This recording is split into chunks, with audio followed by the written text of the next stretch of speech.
Welcome back to our YouTube channel future government job Kannada. Friends, ನಿನ್ನೆನು ಕಡ್ಡಾಯ ಕನ್ನಡ ಪರೀಕ್ಷೆಯನ್ನು ಯಾರ್ಯಾರು ಬರೆದಿದ್ದಾರೋ ಅಭ್ಯರ್ಥಿಗಳಿಗೆ ಕೀ ಆನ್ಸರನ್ನು ಕೆ ಎದವರು ಬಿಟ್ಟಿದ್ದಾರೆ ಅಫಿಷಿಯಲ್ ಆಗಿ. ಯಾವ ರೀತಿ ನಾವು ಚೆಕ್ ಮಾಡ್ಕೊಬೇಕು ಮತ್ತು ಎಷ್ಟು ಮಾರ್ಕ್ಸ್ ನಾವು ಪಾಸಿಂಗ್ ಮಾರ್ಕ್ಸ್ ಇದೆ ಅಂದ್ಬಿಟ್ಟು ಈ ವಿಡಿಯೋದಲ್ಲಿ ತಿಳಿಸ್ಕೊಡ್ತೀನಿ. ಮತ್ತು ಈ ಇಂಪಾರ್ಟೆಂಟ್ ನೋಟಿಸ್ ಒಂದು ಬಂದಿದೆ ಕೆ ಎದವರು ಎಕ್ಸಾಮ್ ಬರೆದಿರೋ ಅಭ್ಯರ್ಥಿಗಳಿಗಾಗಿ. ಅದನ್ನು ಪೂರ್ತಿಯಾಗಿ ವಿವರಣೆಯಾಗಿ ತಿಳಿಸ್ಕೊಡ್ತೀನಿ. ಯಾರು ಮಿಸ್ ಮಾಡ್ಕೊಂಬೇಡಿ. ಎಕ್ಸಾಮ್ ಬರೆದಿರೋ ಅಭ್ಯರ್ಥಿಗಳು ಮತ್ತು ಬರೀಬೇಕಾಗಿರೋ ಅಭ್ಯರ್ಥಿಗಳಿಗೂ ಇದು ಅನ್ವಯವಾಗುತ್ತದೆ. ಈ ವಿಡಿಯೋವನ್ನು ಸ್ಟಾರ್ಟ್ ಮಾಡೋಣ. ಮೊದಲನೇದಾಗಿ ನಮ್ಮ ಯೂಟ್ಯೂಬ್ ಚಾನಲ್ನಲ್ಲಿ ವಿಡಿಯೋ ನೋಡ್ತಾ ಇದ್ದಾರೆ, ಪ್ಲೀಸ್ ಸಬ್ಸ್ಕ್ರೈಬ್ ಮಾಡಿಕೊಳ್ಳಿ ಮತ್ತು ವಿಡಿಯೋವನ್ನು ಲೈಕ್ ಮಾಡಿ ಫ್ರೆಂಡ್ಸ್. ಮೊದಲನೇದಾಗಿ KEA ವೆಬ್ಸೈಟಲ್ಲಿ ಓಪನ್ ಮಾಡಿಕೊಂಡು ನಿಮ್ಮ ಕ್ರೋಮ್ ಬ್ರೌಸರ್ನಲ್ಲಿ ನೇಮಕಾತಿ ಮೇಲೆ ಕ್ಲಿಕ್ ಮಾಡಿಕೊಂಡು ಇಲ್ಲಿ ಸಿವಿಲ್ ಪೊಲೀಸ್ ಕಾನ್ಸ್ಟೇಬಲ್ ನೇಮಕಾತಿ ಮೇಲೆ ಕ್ಲಿಕ್ ಮಾಡಿಕೊಂಡು ಈ ಸೈಡ್ ಸಿವಿಲ್ ಪೊಲೀಸ್ ಕಾನ್ಸ್ಟೇಬಲ್ ನೇಮಕಾತಿ RPC ಮೇಲೆ ಕ್ಲಿಕ್ ಮಾಡ್ಕೊಳ್ಳಿ ಫ್ರೆಂಡ್ಸ್. ಆಮೇಲೆ ಇಲ್ಲಿ ನೋಡೋದಾದರೆ ಈ ರೀತಿ ಇಂಟರ್ಫೇಸ್ ಬರುತ್ತೆ. ಇಲ್ಲಿ ಕನ್ನಡ ಭಾಷಾ ಪರೀಕ್ಷೆ ಕೀ ಉತ್ತರ ಅಪೇಕ್ಷಣೆ ಪ್ರಕಟಣೆ ಅಂತೈತೆ 19/7/2026.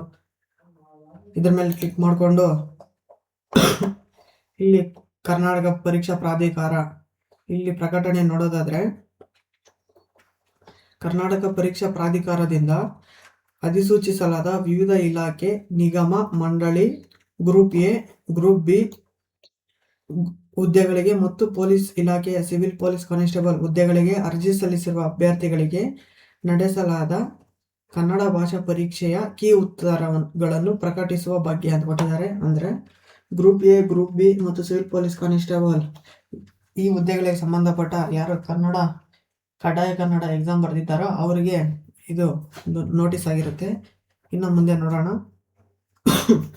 ಕರ್ನಾಟಕ ಪರೀಕ್ಷಾ ಪ್ರಾಧಿಕಾರದಿಂದ ಅಧಿಸೂಚಿಸಲಾದ ವಿವಿಧ ಇಲಾಖೆ, ನಿಗಮ, ಮಂಡಳಿಗಳ ಗ್ರೂಪ್ ಎ, ಗ್ರೂಪ್ ಬಿ ಹುದ್ದೆಗಳಿಗೆ ಮತ್ತು ಪೊಲೀಸ್ ಇಲಾಖೆಯ ಸಿವಿಲ್ ಪೊಲೀಸ್ ಕಾನ್ಸ್ಟೇಬಲ್ ಹುದ್ದೆಗಳಿಗೆ ಅನ್ವಯವಾಗುವ ಅಭ್ಯರ್ಥಿಗಳಿಗೆ ಕನ್ನಡ ಭಾಷಾ ಪರೀಕ್ಷೆಯನ್ನು ದಿನಾಂಕ 19/7/2026 ನಡೆಸಿದ ಪರೀಕ್ಷೆಗಳ ಕೀ ಉತ್ತರಗಳನ್ನು ಪ್ರಾಧಿಕಾರದ ವೆಬ್ಸೈಟ್ನಲ್ಲಿ ಅಧಿಕೃತ ಅಭ್ಯರ್ಥಿಗಳ ಮಾಹಿತಿಗಾಗಿ ದಿನಾಂಕ 19/7/2026 ಪ್ರಕಟಿಸಲಾಗಿದೆ ಅಂತ ಕೊಟ್ಟಿದ್ದಾರೆ ಫ್ರೆಂಡ್ಸ್.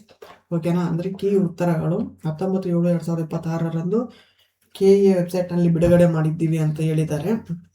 ಹಾಗೆ ನೋಡೋದಾದರೆ ಪ್ರಕಟಿತ ಕೀ ಉತ್ತರಗಳಿಗೆ ಆಕ್ಷೇಪಣೆಗಳಿದ್ದಲ್ಲಿ ಅಭ್ಯರ್ಥಿಗಳು ಪ್ರಾಧಿಕಾರದ ವೆಬ್ಸೈಟ್ನಲ್ಲಿ ಒದಗಿಸಲಾದ ಆನ್ಲೈನ್ ಪೋರ್ಟಲ್ KEA ವೆಬ್ಸೈಟ್ ಐತಲ್ಲ ಅದರಲ್ಲಿ ನಾವು ಅದರ ಮೂಲಕ ದಿನಾಂಕ 22/7/2026 ಬೆಳಗ್ಗೆ 10:30 ಗಂಟೆಯೊಳಗೆ ಸಲ್ಲಿಸಬಹುದು ಅಂತ ಕೊಟ್ಟಿದ್ದಾರೆ. ಅಂದರೆ ನೀವು ಬರೆದಿರೋ ಎಕ್ಸಾಮ್ ಕಡ್ಡಾಯ ಕನ್ನಡ ಎಕ್ಸಾಮಲ್ಲಿ ಏನಾದರೂ ತಪ್ಪುಗಳಿದ್ದರೆ ಅದರ ಬಗ್ಗೆ ನೀವು ಅಪೇಕ್ಷಣೆ ಒದಗಿಸಬಹುದು. ಅಂದರೆ ಕೀ ಆನ್ಸರ್ ಬಗ್ಗೆ, ಕ್ವಶನ್ಗಳ ಬಗ್ಗೆ ಮತ್ತು ನಿಮ್ಮ ಹಾಲ್ ಟಿಕೆಟ್ ಬಗ್ಗೆ ಏನಾದರೂ ನಿಮಗೆ ಮಾಹಿತಿ ತಪ್ಪಿದರೆ ಅದರ ಬಗ್ಗೆ ಈ ವೆಬ್ಸೈಟ್ನಲ್ಲಿ ನೀವು ಅವರಿಗೆ ಮೇಲ್ ಮಾಡ್ಬೋದು ಅಂತ ಕೊಟ್ಟಿದ್ದಾರೆ. ಓಕೆನಾ?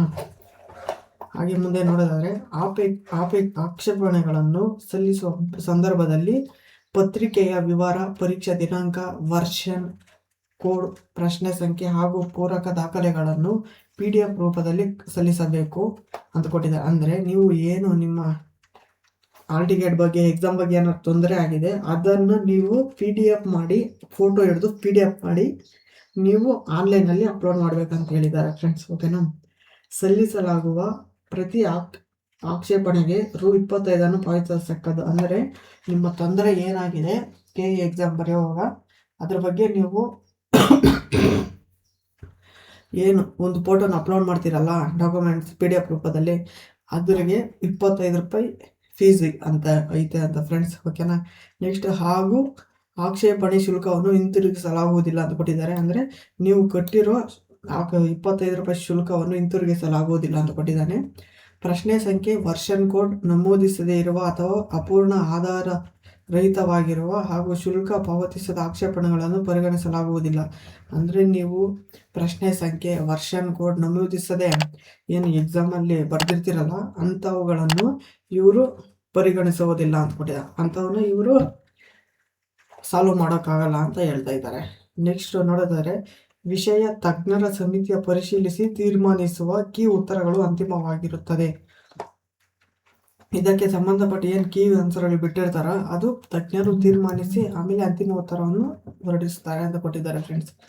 ಇಷ್ಟು ಇದು ಕರ್ನಾಟಕ ಪರೀಕ್ಷಾ ಪ್ರಾಧಿಕಾರದಿಂದ ಒಂದು ನೋಟಿಸ್ ಆಗಿದೆ. ನೆಕ್ಸ್ಟ್ ಕೀ ಆನ್ಸರ್ ಯಾವ ರೀತಿ ಚೆಕ್ ಮಾಡ್ಕೊಳ್ಳೋದು ಅಂದ್ಬಿಟ್ಟು ಅದನ್ನು ತೋರಿಸ್ಕೊಡ್ತೀನಿ ನೋಡಿ. ಇಲ್ಲಿ ಕನ್ನಡ ಭಾಷಾ ಪರೀಕ್ಷಾ ಕೀ ಉತ್ತರ 19/7/2026 ಅಂತ ಐತಲ್ಲ, ಇದ್ರ ಮೇಲೆ ಕ್ಲಿಕ್ ಮಾಡ್ಕೊಳ್ಳಿ. ಇಲ್ಲಿ ನೋಡಿದ್ರೆ ಕೀ ಆನ್ಸರ್ ಎಲ್ಲ ಶೋ ಆಗುತ್ತೆ ಫ್ರೆಂಡ್ಸ್. ಇಲ್ಲಿ ನೋಡಿ 1ರಿಂದ 100 ಪ್ರಶ್ನೆಗಳವರೆಗೂ ಕೀ ಆನ್ಸರ್ ಕೊಟ್ಟಿದ್ದಾರೆ. ಇಲ್ಲಿ ನೋಡೋದಾದ್ರೆ question number A1, B1, C1, D1 ಅಂತ ಕೊಟ್ಟಿದ್ದಾರೆ. ಓಕೆನಾ, ಇವು ಕೀ ಆನ್ಸರ್ಗಳು. ನಿಮ್ಮ ಕ್ವಶನ್ ಪೇಪರು ಕೋಡ್ ಆಗಿರುತ್ತೆ. ಇದು A1, B1, C1, D1 ಇದು ನಿಮ್ಮದು ಯಾವ ಕ್ವಶನ್ ಪೇಪರ್ ಕೋಡ್ ಆಗಿರುತ್ತೋ ಆ ಕ್ವಶನ್ ಪೇಪರ್ ಕೋಡ್ಗೆ ಇಲ್ಲಿ ಆನ್ಸರ್ಗಳಿರುತ್ತೆ. ಪ್ರತಿಯೊಂದನ್ನು ಚೆಕ್ ಮಾಡ್ಕೊಳ್ಳಿ ಫ್ರೆಂಡ್ಸ್. ಓಕೆನಾ, ಇದ್ರ ಬಗ್ಗೆ ನಾನೊಂದು ಲೆಂತಿ ವಿಡಿಯೋ ಮಾಡ್ತೀನಿ. ಕ್ವಶನ್ ಪೇಪರ್ಗೆ ಯಾವ ರೀತಿ ನಾವು ಆನ್ಸರ್ಗಳನ್ನು ಟಿಕ್ ಮಾಡ್ಬೇಕಂದ್ಬಿಟ್ಟು ನಾನು ಅದು ಮಾಡ್ತೀನಿ. ಓಕೆನಾ, ಆ ವಿಡಿಯೋನು ಅಪ್ಲೋಡ್ ಮಾಡ್ತೀನಿ. ವಿಡಿಯೋವನ್ನು ಸಬ್ಸ್ಕ್ರೈಬ್ ಮಾಡಿಕೊಳ್ಳಿ ಫ್ರೆಂಡ್ಸ್, ಯೂಟ್ಯೂಬ್ ಚಾನಲನ್ನು. ಓಕೆನಾ, ಈ ವಿಡಿಯೋ ನಿಮಗೆ ಯೂಸ್ ಆಗಿರುತ್ತೆ ಅಂದ್ಕೊಂಡಿದ್ದೀನಿ. ನೆಕ್ಸ್ಟ್ ಇನ್ನೊಂದು ನೋಡೋದಾದರೆ ಇಲ್ಲಿ ಅಬ್ಜೆಕ್ಟಿವ್ ಲಿಂಕ್ಸ್ ಕೀ ಆನ್ಸರ್ ಅಂತ ಕೊಟ್ಟಿದ್ದಾರೆ.